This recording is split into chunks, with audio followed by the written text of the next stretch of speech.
দর্শক, এই মুহূর্তে অবস্থান করছি সংসদীয় আসন ঢাকা ৪ আসনে, যেটি শ্যামপুর, কদমতলী ও যাত্রাবাড়ির অংশবিশেষ নিয়ে গঠিত। নারী ও পুরুষ ভোটার মিলিয়ে ৩,৬২,০০০ কিছুটা বেশি। এখানে সকাল থেকে সাধারণ ভোটারদের সাথে কথা বলেছি, তারা কিছু সমস্যার কথা বলেছেন। এখানে বিভিন্ন রাজনৈতিক ব্যক্তিত্বরা ত্রয়োদশ জাতীয় সংসদ নির্বাচনে প্রতিদ্বন্দ্বিতা করছেন। আমরা এখন যুক্ত হব বাংলাদেশ জাতীয়তাবাদী দল বিএনপি মনোনীত প্রার্থী তানভীর আহমেদ রবিন। তিনি তার নির্বাচনী পরিকল্পনা এবং ভাবনা চ্যানেলসকে জানাবে। তানভীর আহমেদ রবিন, আপনাকে চ্যানেলসের পক্ষ থেকে স্বাগতম। আসসালামু আলাইকুম, অনেক অনেক ধন্যবাদ। এবং চ্যানেল এসের মাধ্যমে আমি দেশবাসীকে এবং আমার এলাকার জনগণকে আসসালামু আলাইকুম। রবিন ভাই, এখানের ভোটাররা গ্যাস সংকট থেকে শুরু করে চাঁদাবাজি এবং জলাবদ্ধতা নিয়ে কিছু সমস্যা চিহ্নিত করেছেন। এখানে আরও প্রার্থী রয়েছেন, তাদের প্রতিশ্রুতি কিভাবে বাস্তবায়ন করবেন এবং আপনি যদি জয়ী হন সংসদে গিয়ে ঢাকা ৪ আসনের জন্য প্রথম কোন কথাটি বলবেন? আসলে দেখেন, আমাদের ঢাকা ৪ শ্যামপুর কদমতলী থানা নিয়ে গঠিত এবং ৯টি সিটি কর্পোরেশনের ওয়ার্ড আছে। আপনি কিছুক্ষণ আগে বলেছেন ৩,৬২,৫০৬ জন ভোটার এই মুহূর্তে।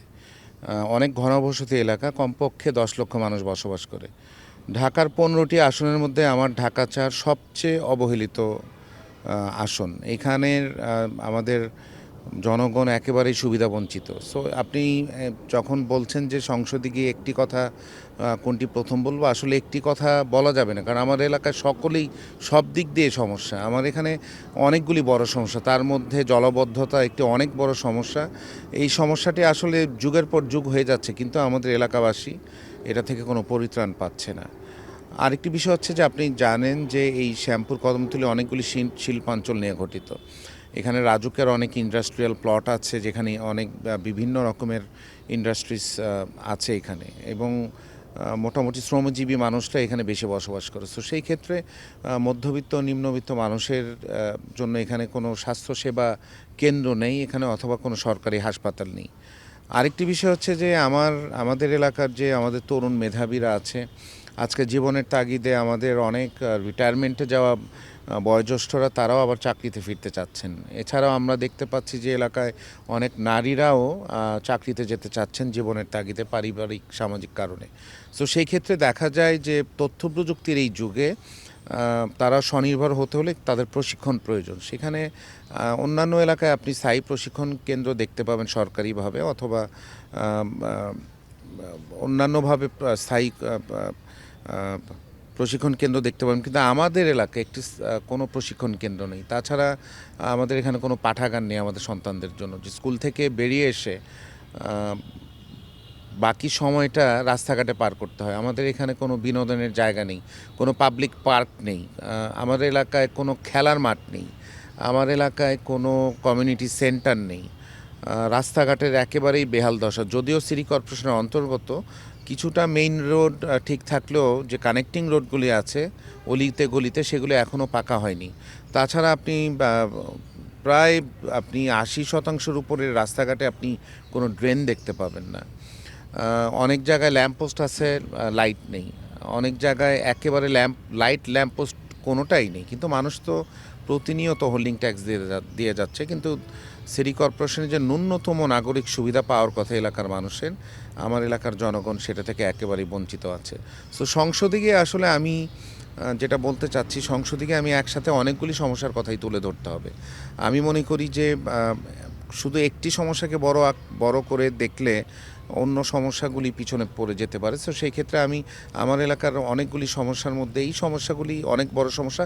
তাছাড়াও বিগত বছরগুলিতে আমাদের এলাকায় মাদক ব্যবসায়ীদের জন্য, সন্ত্রাসীদের জন্য এবং কিশোর গ্যাংয়ের জন্য একটি বসবাসযোগ্য জায়গা করে তুলেছিল বিনা ভোটের এমপিরা, কাউন্সিলররা। সো সেই ক্ষেত্রে আমাদের অলিতে গলিতে আপনি মাদক পাবেন গেলে। সো সেই ক্ষেত্রে আমি অনেকগুলি প্রতিশ্রুতি নিয়েছি, এবং মাদক, সন্ত্রাসী এবং কিশোর গ্যাংয়ের বিরুদ্ধে আমার একেবারেই জিরো টলারেন্স নীতি গ্রহণ করেছি। আপনারা যদি পিছনের দিকে যান বা খুঁজে দেখেন, দেখবেন যে এলাকার কোনো না কোনো প্রভাবশালী ব্যক্তি, প্রভাবশালী পরিবার অথবা রাজনৈতিক দলের কোনো নেতৃবৃন্দের ছত্রছায়ায় মাদক ব্যবসায়ীরা এলাকায় এবং কিশোর গ্যাং অথবা আপনার সন্ত্রাসীর এলাকায় থাকার সুযোগ পায়।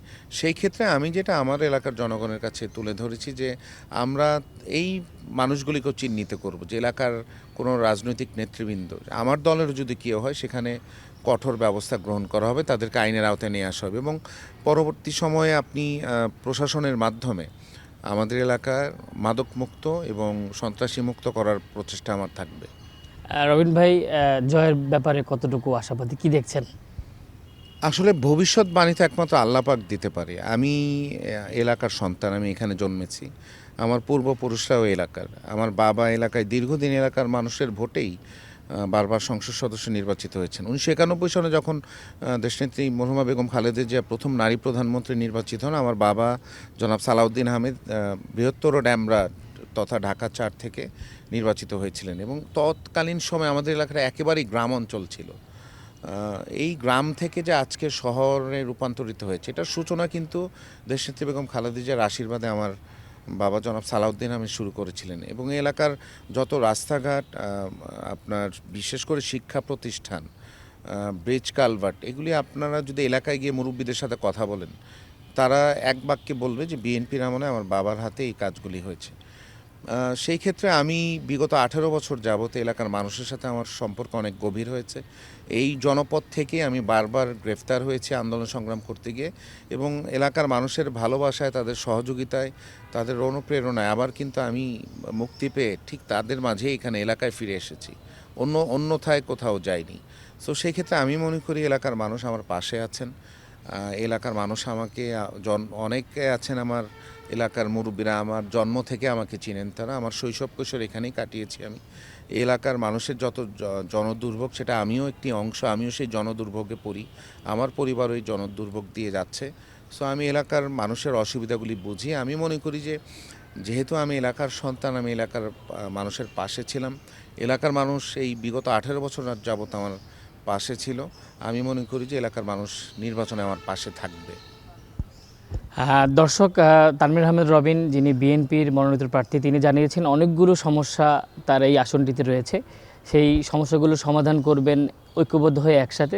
সংসদে তিনি একটি কথা বলবেন না, অনেকগুলো সমস্যার কথা বলবেন। এখন আমরা চলে যাব আমাদের আরেক সহকর্মী শফিক আহমেদ, যিনি জয়নুল আবেদিনের তার নির্বাচনী পরিকল্পনা সম্পর্কে জানানোর চেষ্টা করবেন। ধন্যবাদ আর কে রাজা।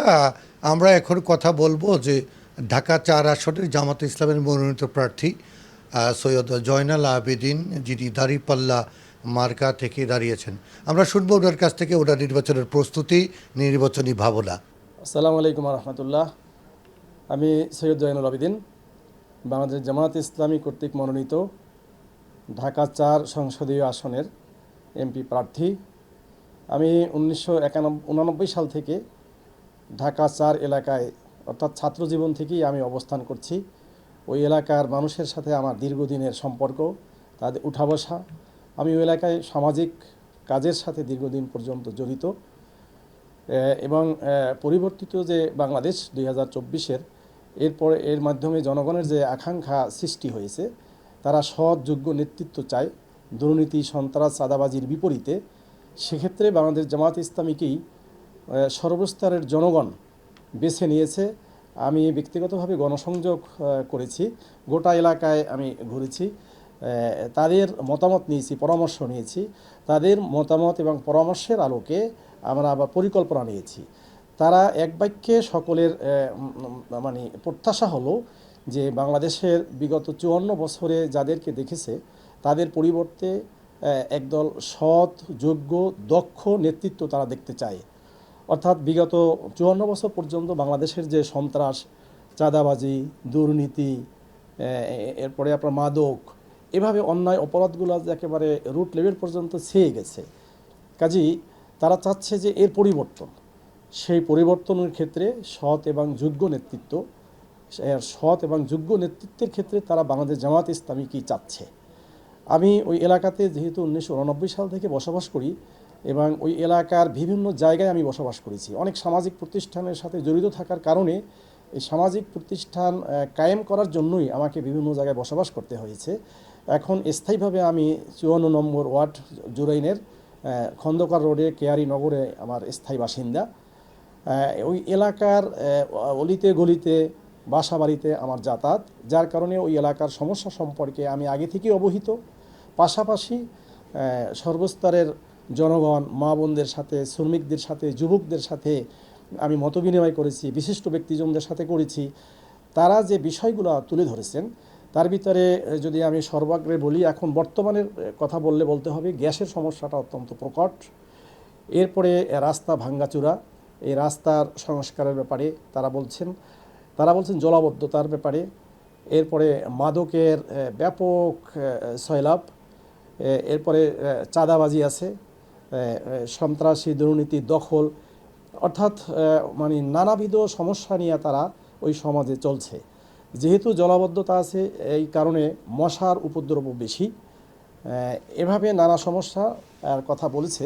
এই সমস্যাগুলো আমরা চিহ্নিত করেছি, এগুলোকে আমরা তালিকাভুক্ত করেছি এবং আমরা এগুলোকে কিভাবে ওভারকাম করব এই ব্যাপারেও আমরা পরিকল্পনা নিয়েছি। এবং আমি বিভিন্ন মানে আপনার তাদের সাথে যে সভা হয়েছে, বৈঠক হয়েছে, সেই বৈঠকে আমি তাদেরকে তুলে ধরেছি যে আসলে এইগুলো থেকে ওভারকাম করার ওয়েটা কী। এটা বিস্তারিতভাবে তাদের সাথে আমরা কথা বলেছি, তারাও আমার সাথে একমত পোষণ করেছেন। যদি এক মোটা দাগে যদি বলা হয় তাহলে আমি বলবো যে এইগুলির সাথে আসলে যে মূল বিষয়টা জড়িত সেটা হলো যে সৎ, দক্ষ এবং যোগ্য নেতৃত্ব। আলহামদুলিল্লাহ, বাংলাদেশ জামাত ইসলামী 1941 সালে প্রতিষ্ঠার পর থেকেই দক্ষ, যোগ্য এবং সততার উপরে ভিত্তি করে নেতৃত্ব তৈরি করার জন্য কাজ করেছে। এর প্রমাণও আছে। 2001 থেকে 6 পর্যন্ত 2 জন মন্ত্রী 3টা মন্ত্রণালয় চালিয়েছেন অত্যন্ত সততার সাথে, দক্ষতার সাথে, যোগ্যতার সাথে। তাদের ব্যাপারে 1 টাকা দুর্নীতিও কেউ চিহ্নিত করতে পারেনি। কাজে এভাবে হাজার হাজার লক্ষ লক্ষ লোক বাংলাদেশ জামাত ইসলামী তৈরি করেছে। ওই এলাকার মানুষ অনেক মানে সুবিধা থেকে বঞ্চিত, অবহেলিত একটা এলাকা।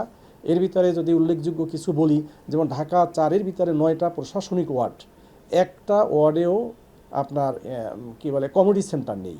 একটা বড় সামাজিক প্রোগ্রাম করার জন্য যেতে হবে ঢাকা 4-এর বাহিরে।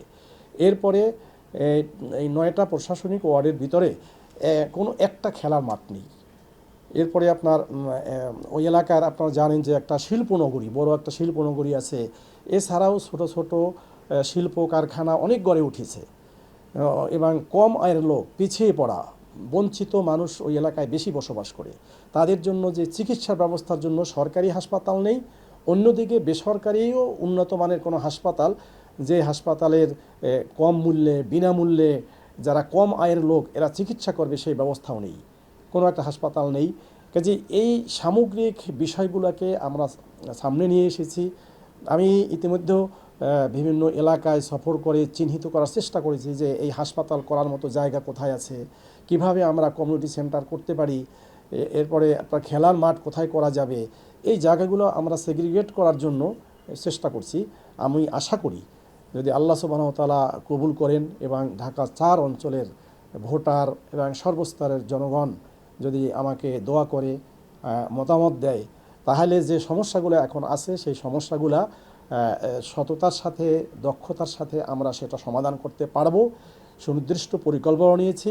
আর যে সুবিধা বঞ্চিত, বিশেষ করে হাসপাতাল, খেলার মাঠ, এরপরে কমিউনিটি সেন্টার, এরকম যে মৌলিক বিষয়গুলো আছে সেগুলোকে আমরা অ্যাড্রেস করে এখনই কাজ শুরু করেছি, যাতে করে নির্বাচিত হওয়ার পরেই এগুলার কাজ আমরা শুরু করতে পারি। আলহামদুলিল্লাহ, এ ব্যাপারে জনগণের স্বতঃস্ফূর্ততা পেয়েছি। আমি আশাবাদী, আমি শতভাগ আশাবাদী যে আল্লাহ সুবহানাহু ওয়া তাআলা যদি কবুল করেন এবং আমার জনগণ যেভাবে স্বতঃস্ফূর্ততা দেখিয়েছে সেভাবে যদি তারা আগামী 12ই ফেব্রুয়ারি যে নির্বাচন, সে নির্বাচনে অংশগ্রহণ করে কোনো বাধা বিঘ্ন ছাড়া যদি তারা অংশগ্রহণ করতে পারে তাহলে আমি শতভাগ নিশ্চিত ঢাকা 4 দাঁড়িপাল্লা বিজয় হবে ইনশাআল্লাহ। সংসদে যে 4 আসনের ব্যাপারে একটা তো হলো যে সমস্যাগুলো এখন রয়েছে, সেই সমস্যাগুলোকে আমি তুলে ধরবো। তার ভিতরে 1 নম্বরে আপনার গ্যাস সংকটটা সবচাইতে বেশি, মা বোনেরা আহাজারি করতেছে। আমি গত পরশুদিনও এই গ্যাসের ব্যাপারে মানববন্ধন করেছি, অনেক বড় মানববন্ধন। আমরা সংশ্লিষ্ট কর্তৃপক্ষের সাথে যোগাযোগ ইতিমধ্যে শুরু করেছি। এইটার সমাধানটা সবার আগে দরকার। এইবার জলাবদ্ধতা নিরসনের জন্য খাল আছে, তারপর যে সোয়ারেজ লাইনগুলো আছে, এগুলো আসলে একেবারে বাজে অবস্থা হয়ে আছে, অর্থাৎ ময়লা আবর্জনায় ভরে আছে। সেটা এই খালগুলো পুনর্খনন বা এগুলো পরিষ্কার করে সচল রাখা সেটাও হচ্ছে না, যেটা নিয়মিত একটা কাজের অংশ, সে কাজগুলো বন্ধ আছে। সেটা করলে কিছুটা হলেও তাৎক্ষণিকভাবে এই জলাবদ্ধতা কমবে। এই জলাবদ্ধতা যদি কমে তাহলে মশার উপদ্রবও কিছু কমবে। এরপরে রাস্তাঘাট যারা আপনার আছে, সেটা ভাঙ্গাচুরা যে রাস্তা, এটার ব্যাপারে স্বল্পমেয়াদী দীর্ঘমেয়াদী এভাবে পরিকল্পনা নিয়ে রাস্তা সংস্কার করা হবে। একটা যে চলাচল অনুপযুক্ত, সেটা তাৎক্ষণিকভাবে চলাচলের উপযুক্ত করা। এরপরে যে দীর্ঘমেয়াদী পরিকল্পনা নিয়ে, যাতে করে একটা রাস্তার যে মিনিমাম একটা মেয়াদ থাকে, সেই মেয়াদের অনুযায়ী কাজ করা, অর্থাৎ বরাদ্দ যেটা হবে সেইটা শতভাগ কাজ যদি নিশ্চিত করা যায়, তাহলেই মূলত এই রাস্তাঘাট যে বারবার মেরামত করতে হয়, ভেঙে যায়, সেই সমস্যাটা আর থাকবে না বলে আমরা মনে করি। সাধারণ ভোটারদের কি বলতে চান 12 তারিখ নির্বাচন নিয়ে? সাধারণ ভোটারদের উদ্দেশ্যে আহ্বান হলো, আমাদের পরিবর্তিত যে বাংলাদেশ এখন আমরা পেয়েছি, আমাদের প্রধান উপদেষ্টা মহোদয় বারবারই বলতেছেন যে বাংলাদেশের একটা সুন্দর নির্বাচন হবে, যেটা হবে পৃথিবীর জন্য একটা দৃষ্টান্ত। আমরাও চাই যে জনগণ যেন নির্বিঘ্নে নিশ্চিন্তে তারা যেন ভোট দিতে যেতে পারে, সেই রকমের পরিবেশটা নিশ্চিত হওয়া, এবং জনগণ আপনারা স্বতঃস্ফূর্তভাবে ভোট কেন্দ্রে যেয়ে একটা ভোট দিবেন আর আপনার পছন্দের মার্কায় ভোট দিবেন।